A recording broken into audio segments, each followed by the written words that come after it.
प्रयास करने की कृपा करें। नए उत्तर प्रदेश के निर्माण में फिरोजाबाद के विकास की इस यात्रा में एक और स्वर्णिम अध्याय जुड़ रहा है। बहुत बहुत धन्यवाद माननीय। नया फिरोजाबाद जन्म ले रहा है माननीय मुख्यमंत्री महोदय के नेतृत्व में। सुशासन, सुरक्षा और विकास है जिनकी पहचान, योगी आदित्यनाथ है उनका नाम।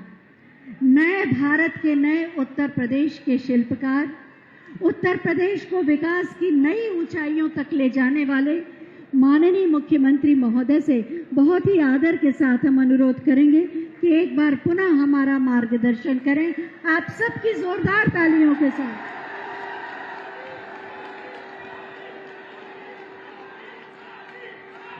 भारत माता की, भारत माता की, भारत माता की। वंदे वंदे वंदे। मंच पर उपस्थित भारतीय जनता पार्टी के क्षेत्रीय अध्यक्ष श्री रजनीकांत महेश्वरी जी, लोकप्रिय सांसद डॉक्टर चंद्रसेन जादौन जी, राज्यसभा के माननीय सांसद और इसी माटी के लाल डॉक्टर अनिल जैन जी, महापौर श्रीमती नूतन राठौर जी, लोकप्रिय विधायक श्री मनीष असीजा जी, लोकप्रिय विधायक श्री प्रेमपाल धनखड़ जी, विधान परिषद सदस्य श्री गोपाल अंजान जी, आज के इस कार्यक्रम में उपस्थित पूर्व विधायक श्री हरिओम यादव जी, जिलाध्यक्ष वृंदावन लाल गुप्ता जी, महानगर अध्यक्ष श्री राकेश संखवार जी, आज के इस कार्यक्रम में उपस्थित सभी विभिन्न संगठनों के प्रबुद्ध जन, व्यापार संगठनों से, उद्योग जगत से, बार एसोसिएशन, शिक्षक संगठन और उपस्थित फिरोजाबाद के सभी उपस्थित भाइयों बहनों, अपने परंपरागत उत्पाद के माध्यम से एक नई पहचान दिलाने वाले सुहाग नगरी फिरोजाबाद के आप सभी प्रबुद्ध जनों का और यहां के उपस्थित नागरिक भाइयों बहनों का मैं हृदय से अभिनंदन करता हूं। भाइयों बहनों, आज जब मुझे आप सबके साथ विधानसभा चुनाव के बाद संवाद बनाने का ये सौभाग्य प्राप्त हो रहा है, तब अपने सहयोगियों के साथ लगभग 270 करोड़ रुपए की इन परियोजनाओं की सौगात आप सबको देते हुए भी मुझे प्रसन्नता की अनुभूति हो रही है। उत्तर प्रदेश आज एक नए भारत के नए उत्तर प्रदेश के रूप में नई पहचान बना रहा है। देश के यशस्वी प्रधानमंत्री श्री नरेंद्र मोदी जी के मार्गदर्शन और नेतृत्व में उत्तर प्रदेश ने विकास की एक अपनी नई यात्रा प्रारंभ की है। जैसे भारत ने विगत 8.5 वर्ष के अंदर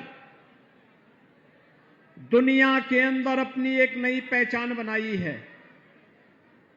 वैश्विक मंच पर भारत की प्रतिष्ठा बढ़ी है। हम सब इस बात को जानते हैं, यह वर्ष देश की आजादी का अमृत महोत्सव वर्ष भी है। पूरे देश के अंदर आजादी के अमृत महोत्सव वर्ष पर प्रधानमंत्री मोदी जी के नेतृत्व में हर घर तिरंगा फहराया जाना भारत के 135 करोड़ लोगों का भारत की राष्ट्रीयता पर अटूट विश्वास का प्रतीक भी बना। तो वैश्विक मंच पर आपने देखा होगा, जिस ब्रिटेन ने 200 वर्षों तक भारत पे शासन किया, उस ब्रिटेन को पछाड़ करके भारत आज दुनिया की 5वीं बड़ी अर्थव्यवस्था बना है। भाइयों बहनों, ये उपलब्धि इसलिए उपलब्ध हुई क्योंकि देश का यशस्वी नेतृत्व प्रधानमंत्री मोदी जी के नेतृत्व में हमारे उद्यमी, हमारे व्यापारी, हमारे उद्योगपतियों ने, जनता जनार्दन ने जो परिश्रम किया, जो पुरुषार्थ किया, आज उसका परिणाम हमारे सामने है कि भारत दुनिया की 5वीं अर्थव्यवस्था बन चुका है और बहुत शीघ्र दुनिया के शीर्ष 3 बड़े आर्थिक महाशक्ति के रूप में भारत की अपनी पहचान होगी।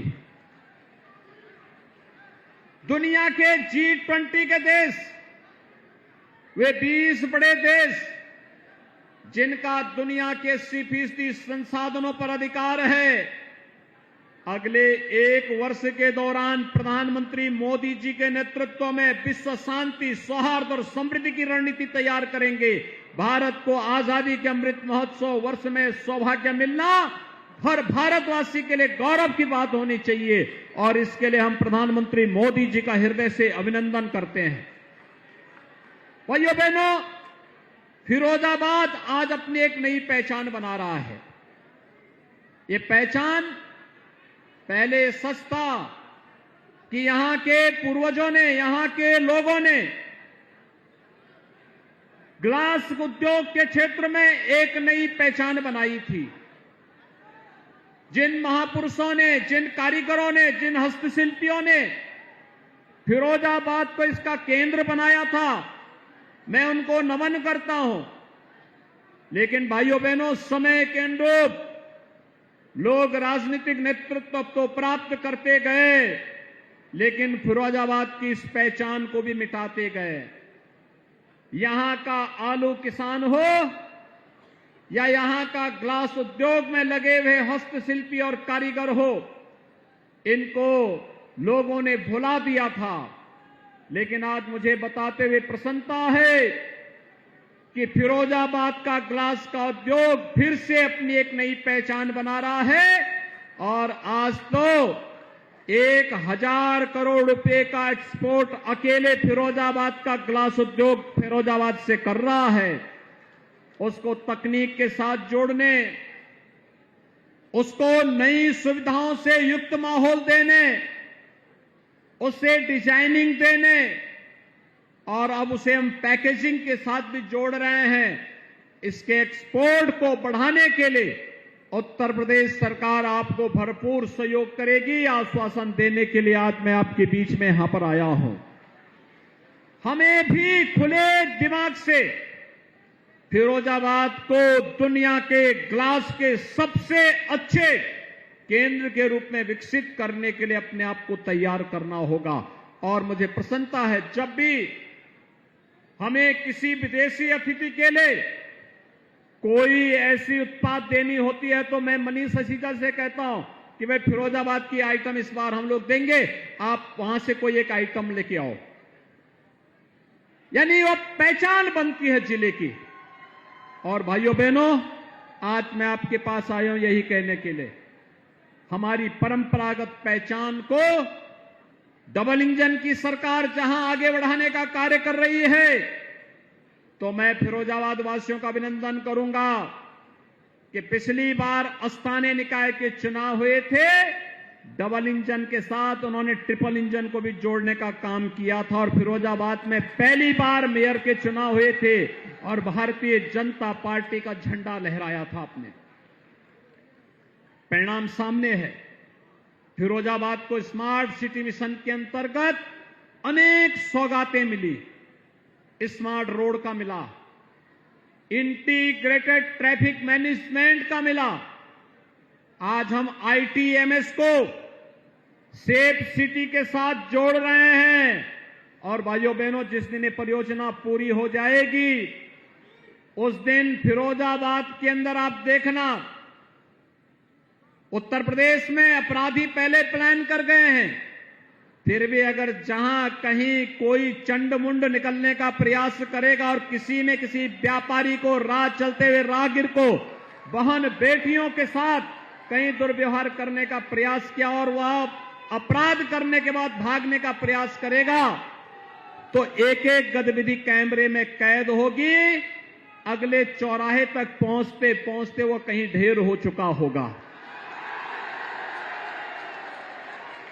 आज उत्तर प्रदेश में अपराधी के लिए और अपराध के लिए कोई जगह नहीं, और उस नई तकनीक को विकसित करने के लिए ही स्मार्ट सिटी मिशन के अंतर्गत जन सुविधाओं का विकास करने के सामने एक बेहतरीन प्रयास आगे बढ़ा है।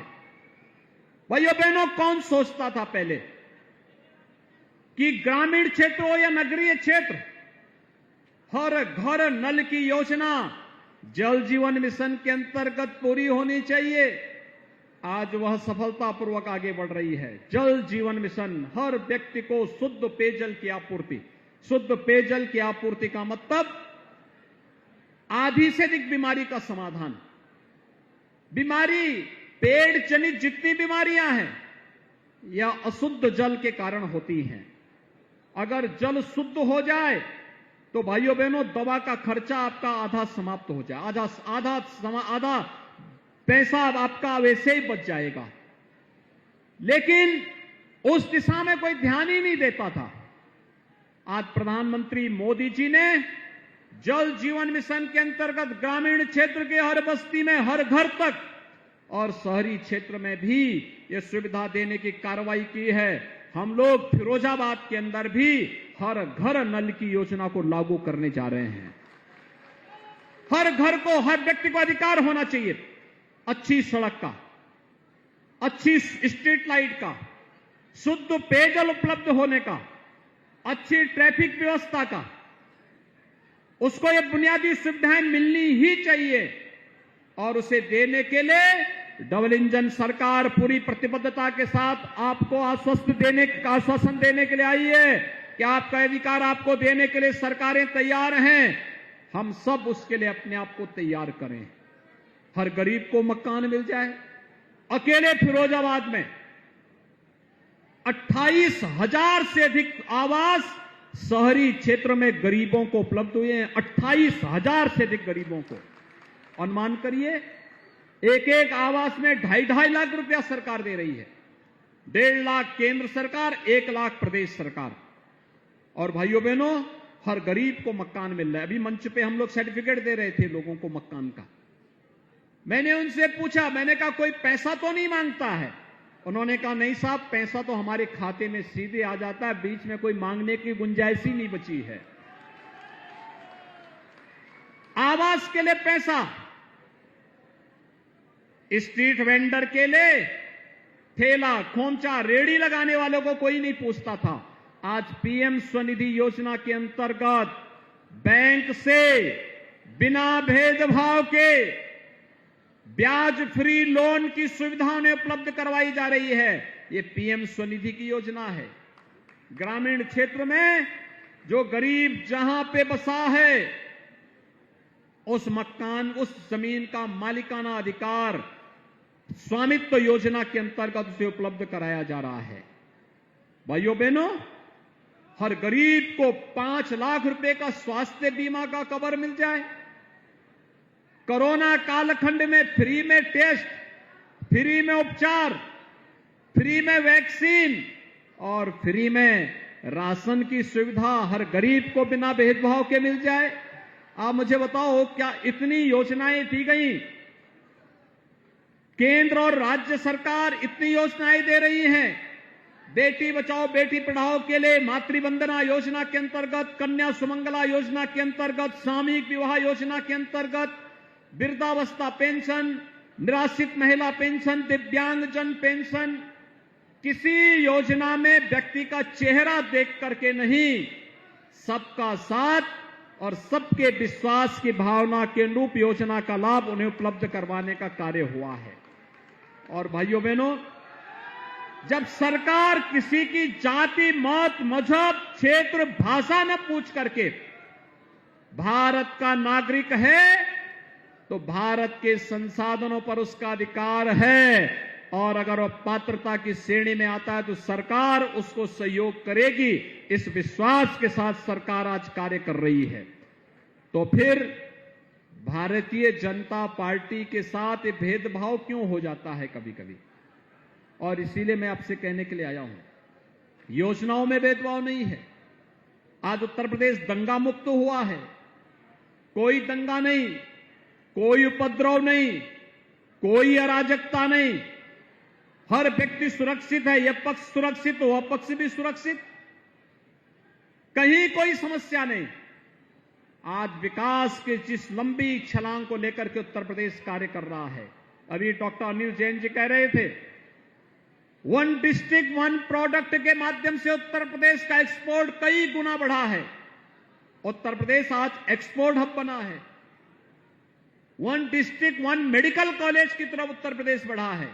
75 जनपदों में से जब 2017 में हम लोग आए थे, तब 75 जनपदों में से मात्र 12 जनपदों में सरकारी मेडिकल कॉलेज था। आज भाइयों बहनों, हम लोग 59 जनपदों में मेडिकल कॉलेज का निर्माण का कार्य कर रहे हैं, और जो 16 जनपद बचे हैं, उन 16 जनपदों में से 10 और जनपदों के लिए हम लोग मेडिकल कॉलेज की व्यवस्था दे चुके हैं। 6 जनपद बच जाएंगे हमारे पास। अगले 1 वर्ष के अंदर उन 6 जनपदों को भी हम मेडिकल कॉलेज की सुविधा उपलब्ध करवाने जा रहे हैं। जो मेडिकल कॉलेज बन चुके हैं उनमें सुपर स्पेशलिटी का ब्लॉक बन रहे हैं, विशेषज्ञ चिकित्सक लगाए जा रहे हैं, पीएचसी, सीएचसी में टेली कंसल्टेशन की सुविधा उपलब्ध करवाई जा रही है। हर मेडिकल कॉलेज में नर्सिंग कॉलेज और फार्मेसी कॉलेज की स्थापना का कार्य हो रहा है।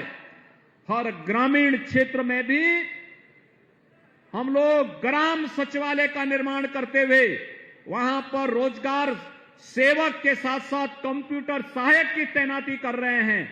गांव के नागरिक को गांव में सुविधा मिले, शहर के नागरिक को शहर में सुविधा मिले। ईज ऑफ डूइंग बिजनेस के साथ साथ ईज ऑफ लिविंग के लक्ष्य को भी हम प्राप्त करें। आज इस दिशा में सरकार ने नए कदम बढ़ाए हैं, और उस कदम के साथ कदम मिलाकर के चलने की जिम्मेदारी हर उत्तर प्रदेश वासी की भी होनी चाहिए। उसी आशा विश्वास के साथ आज मैं आपके पास आया हूं। ये जो 270 करोड़ रुपए की परियोजनाएं आज यहां पे लोकार्पित और शिलान्यास की गई हैं, ये भाइयों बहनों आप ही से जुड़ी हुई है, सड़क से जुड़ी हुई हैं, इंटर कॉलेज का है, आईटीआई का है, आईटीएमएस का है, मेडिकल कॉलेज का है, स्वास्थ्य विभाग से जुड़ा हुआ है, पशुपालन विभाग से जुड़ा हुआ है। हमेशा यहां के लोग कहते थे कि आलू उत्पादन होता है, उसकी प्रोसेसिंग का नहीं। हम लोगों ने 800 करोड़ रुपए की लागत से मथुरा में पेप्सिको इंडिया का एक उद्योग लगा दिया है। अभी फिरोजाबाद, आगरा, मैनपुरी और आसपास के जनपदों के लिए भी ये कार्रवाई आगे बढ़ रही है। अलीगढ़ आदि के लिए भी कार्रवाई आगे बढ़ रही है। किसान को उसकी उत्पाद का उचित दाम मिले। प्रधानमंत्री मोदी जी ने पहले से व्यवस्था कर दी है कि उसकी उत्पाद का, लागत का 1.5 गुना दाम किसान को प्राप्त हो जाए। एमएसपी घोषित की गई, लगातार उसका दाम दिया जा रहा है। भाइयों बहनों, पर्यटन की सुविधाओं का विकास किया जा रहा है। ये क्षेत्र ब्रज क्षेत्र में आता है। इन अपार संभावनाओं को आगे बढ़ाने के लिए, जैसे फिरोजाबाद के ग्लास उद्योग ने, यहां के हस्तशिल्पी और कारीगरों ने सुहाग की प्रतीक यहां की चूड़ियों को, ग्लास के उद्योग को मूर्तियों के माध्यम से, अपनी कलाकृतियों के माध्यम से एक वैश्विक पहचान दी है। भाइयों बहनों, इसको और अच्छे ढंग से आगे बढ़ाने की आवश्यकता है।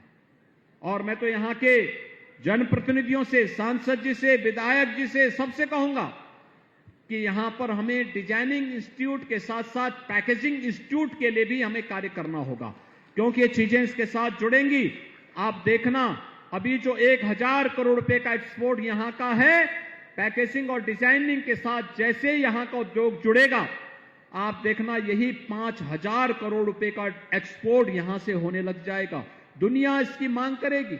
हम जब वैश्विक मंच पर इसकी तुलना करते हैं, हमारे फिरोजाबाद के ग्लास उद्योग के सामने दुनिया का ग्लास उद्योग कहीं नहीं ठहरता है।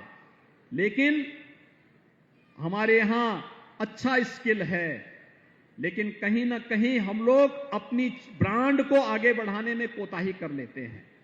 और इसलिए भाइयों बहनों, आज उत्तर प्रदेश संवर रहा है, आगे बढ़ रहा है। नए भारत के नए उत्तर प्रदेश के लिए हम सबको तैयार होना होगा। और मैं आह्वान करूंगा फिरोजाबाद के अपने उद्यमियों से भी, ग्लास उद्योग से जुड़े हुए कारीगरों से और हस्तशिल्पियों से भी, समाज जीवन के हर एक क्षेत्र में कार्य करने वाला, मैंने पहले भी कहा, एक विद्यालय कोई बनाता है, एक चिकित्सालय कोई बनाता है, वह भी हमारे लिए निवेश है। कोई उद्योग लगाता, छोटा हो, 2 लोगों को काम मिले, 10 लोगों को मिले, 100 लोगों को मिले, वह भी एक उद्योग है, वह भी एक निवेश है। उन सबको सुरक्षा देना सरकार का कार्य होगा, उचित माहौल देना, सुविधाएं देना इस सरकार का कार्य होगा। आप लोग आगे आइए, सरकार आपके साथ खड़ी होकर के आपको हर प्रकार की सुविधा और सुरक्षा प्रदान करने के लिए सदैव तैयार रहेगी। आज यहां पर जो 270 करोड़ रुपए की परियोजनाएं मिल रही हैं, हमारे सांसद जी, विधायक जी, महापौर, इन सभी जनप्रतिनिधियों के प्रयास से ये योजनाएं आपके यहां आ रही हैं। लेकिन फिरोजाबाद को अभी एक लंबी दूरी तय करने के लिए कार्य करना है। एक नया फिरोजाबाद डबल इंजन सरकार के साथ स्थानीय निकायों में भी बुनियादी सुविधाओं को जो सरकार देगी, उस विजन को जमीनी धरातल पर उतारने के लिए उस प्रकार के बोर्ड के गठन की तैयारी के साथ हम सबको कार्य करना होगा। और इसलिए मैं प्रबुद्ध जनों से भी अनुरोध करूंगा, वे सभी इस विजन के साथ जुड़ेंगे, इस विश्वास के साथ। 270 करोड़ रुपए की लागत की इन परियोजनाओं के लिए मैं फिरोजाबाद वासियों को हृदय से बधाई देता हूं, अपनी शुभकामनाएं देता हूं और आप सबको आश्वस्त करता हूं कि ग्लास उद्योग से जुड़े हुए जो अभी मेरे पास कुछ प्रतिवेदन आए हैं, इनका समाधान भी सरकार करेगी। और साथ साथ फिरोजाबाद से जुड़ी हुई उन हर समस्या के समाधान के लिए सरकार आपके साथ खड़ी होकर के कदम से कदम मिला करके इन समस्याओं का समाधान करके फिरोजाबाद को एक नई पहचान दिलाने के लिए आपके साथ सदैव खड़ी रहेगी। इन्हीं शब्दों के साथ आप सबको मैं अपनी शुभकामनाएं देता हूं। धन्यवाद। जय हिंद।